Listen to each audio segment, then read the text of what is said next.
પોતાનું ઘર છોડવું ક્યારેય આસાન નથી હોતું। તેવામાં જો દેશ છોડવાની વાત આવે તો પોતાનો દેશ છોડીને અન્ય દેશમાં સ્થાયી થવું હંમેશા પડકારોથી ભરેલું રહ્યું છે। હાલમાં ઇન્ડિયન્સમાં વિદેશ જઈને ત્યાં સ્થાયી થવાનો ક્રેઝ વધી રહ્યો છે।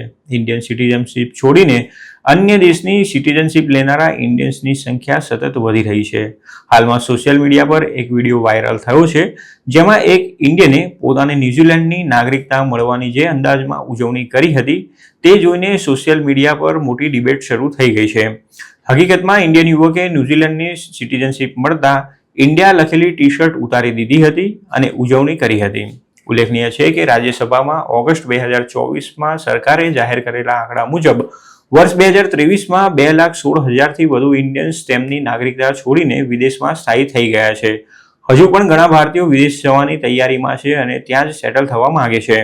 એક ઇન્સ્ટાગ્રામ રીલમાં જોવા મળે છે કે એક ઇન્ડિયન યુવક ન્યુઝીલેન્ડની સિટીઝનશીપ મેળવવા માટે એક પ્રોગ્રામમાં ભાગ લેવા આવ્યો હોય તેવું લાગી રહ્યું છે।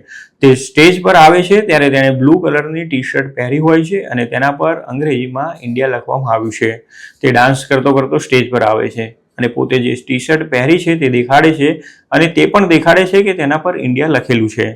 જોકે બાદમાં એક ટ્વિસ્ટ આવે છે અને તે યુવક પોતાની ટી શર્ટ ઉતારી દે છે અને તેની નીચે બીજી એક ટી શર્ટ હોય છે જેના પર ન્યુઝીલેન્ડ લખવામાં આવ્યું છે। એટલે કે તેનો કહેવાનો અર્થ એ હતો કે હવે ઇન્ડિયન નહીં પરંતુ ન્યુઝીલેન્ડનો નાગરિક બની ગયો છે।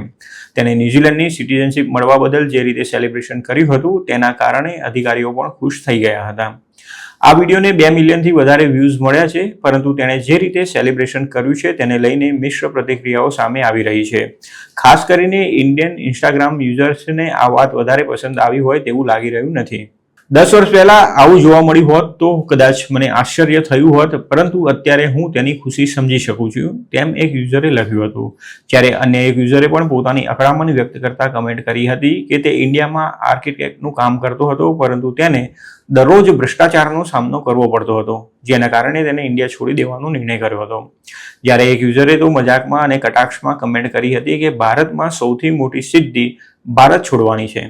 જોકે એવું નથી કે તમામ લોકોને તેનું સમર્થન મળ્યું હોય, પરંતુ એક યુઝરે લખ્યું હતું કે હું જાણું છું કે ન્યુઝીલેન્ડના લોકો ઘણા જ પ્રેમાળ છે, પરંતુ જે વ્યક્તિ પોતે ક્યાંથી આવી છે તેની રિસ્પેક્ટ કરી શકતો નથી તો તેનો એટીટ્યુડ બંને દેશો માટે ખોટો છે।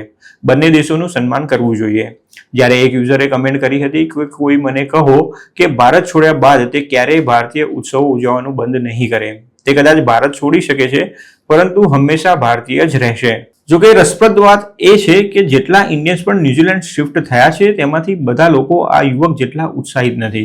હાલમાં રેડિટ પર એક પોસ્ટ કરવામાં આવી હતી જેમાં એક ઇન્ડિયન વ્યક્તિએ અન્ય લોકોને ન્યુઝીલેન્ડ ના આવવાની સલાહ આપી હતી।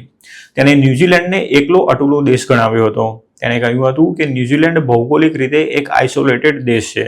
તેણે કહ્યું હતું કે ન્યુઝીલેન્ડમાં રહેતા તમને જાણે એવું લાગે છે કે તમે કોઈ નાનકડા ટાઉનમાં રહો છો જ્યાં તમે બાકીના વિશ્વ સાથે જોડાયેલા રહેતા નથી। તેણે ભારત જેવા વાઇબ્રન્ટ જીવન, ભીડભાડવાળા માર્કેટ્સ અને અસંખ્ય ઉત્સવો ધરાવતા દેશની સરખામણીમાં ન્યુઝીલેન્ડને અત્યંત ડલ અને નીરસ દેશ ગણાવ્યો હતો।